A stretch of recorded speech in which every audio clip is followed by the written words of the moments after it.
చిన్నప్పుడు అమ్మ చెప్పిన మాటలు వినలేదురా మనం. ఏం చెప్పారండి మీ అమ్మగారు? చెప్పాను కదా వినలేదని. నేను ఈరోజు ఇంత పెద్ద డైరెక్టర్ అవ్వడానికి కారణం ఈ స్కూల్లో చదువుకోవడమే. ఈ స్కూల్లో చదువుకున్నాను కాబట్టి నాకు చదువు అంటే విరక్తి పుట్టింది. అందుకే నేను సినిమాల్లోకి వెళ్ళినా.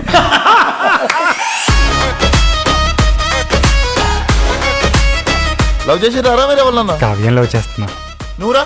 అమ్మ లవ్ చేస్తున్నా. కావ్య వాళ్ళమ్మనా? కోమల్ చాలా కష్టపడుతున్నాడు పాపం.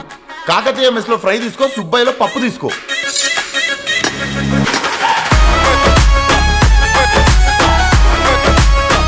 ఇప్పుడు నా చెల్లెల్ని వాడెవడో పెళ్లి చేసుకుంటాడు, వాడిని బావా అనాలి. నాకు గలీజ్ అనిపిస్తుంది. మీ బావగారికి ఏమిస్తున్నావు? నా నెక్స్ట్ సినిమాలో మంచి క్యారెక్టర్ ఇస్తున్నా సార్. బావమర్దిగా ఏమిస్తున్నావు అని అడుగుతున్నాయ్యా. బావ క్యారెక్టర్ ఇస్తున్నా సార్.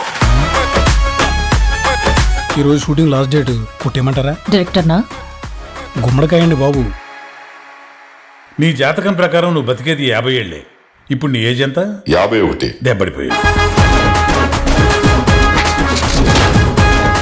రేయ్, నేను ఇక్కడ లేనంత వరకే రా. నేను ఇక్కడ లేను. వన్స్ నేను వచ్చిన్నో నేను ఇక్కడనే ఉన్నట్టు. అంతే కదా బ్రో. ఏం సినిమా తీస్తున్నారు? ఫంకీ. వెరీ గుడ్, చాలా బాగుందమ్మా సినిమా. 2 times చూశాను. షారూఖ్ ఖాన్ అద్భుతంగా చేశాడు. అది డంకీ. మరిది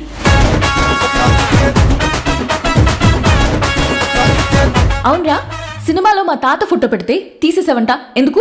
అంటే మీ తాతను చూస్తే కొంచెం చీప్ లుక్ వస్తుందని. Get out.